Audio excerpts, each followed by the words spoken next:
a mysterious plant-type monster that is said to grow fruit with the form of a sheep. Inside the jelly-like flesh of the fruit is a sheep beastman covered in fluffy cotton wool.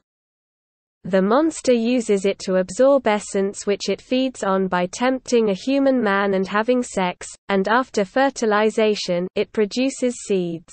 During their mating season they release cotton fluff from their body that's light enough to be carried by the wind.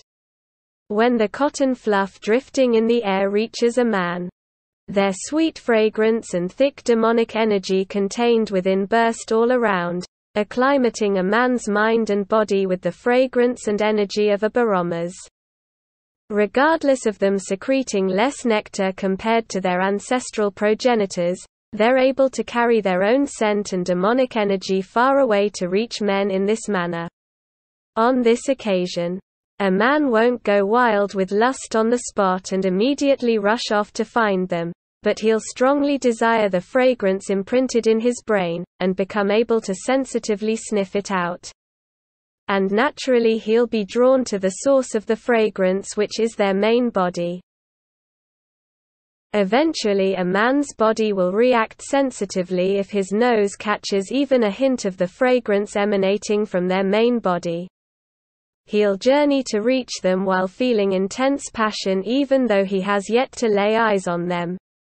They'll take men enticed in this manner into the flesh of the fruit, submerging their lower body and joining with them. The firmness of this fruity flesh can be adjusted according to their will, and when taking a man inside, his body will easily sink. But once he's inside, they'll wrap him up, and won't let him go. Even if a man tries to pull his hips away, the elastic, bouncy flesh of the fruit will push him back, and naturally his hips will crash right into her hips. If he tries to move even the slightest bit, his hips will bounce because of the flesh of the fruit. And if he moves violently, he'll be knocked by a rebound of the fruit that is accordingly powerful in return. Once this happens and their hips slam together, both their hips will then rebound. And their hips will be slammed together again and again. As this repeats, they will end up having continuous sex. The man won't be able to stop his hips from bouncing with his own will. And every time his hips crash into hers, he'll be attacked by a burst of pleasure.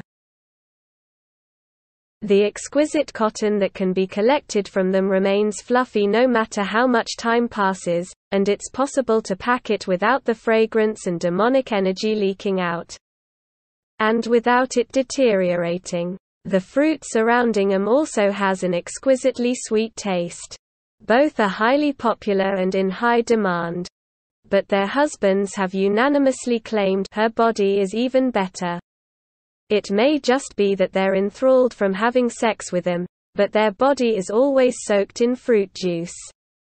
Their juice-soaked body is also as soft and vivacious as the flesh of the fruit, and just licking it causes a thick sweetness to spread through the mouth. It's said that the juice dripping from their body, and the bodily fluids they secrete, is sweet nectar of the finest quality. Their husbands enjoy more than just intercourse, and many become engrossed in licking and slurping all over every inch of their body, as well as sucking their lips and intertwining tongues in order to sip the fruit juice that accumulates inside their mouth. There is unanimous agreement about how delicious they are. But since licking their body and kissing them is something they strictly only permit their husbands to do, tasting their body is a privilege reserved for their husbands.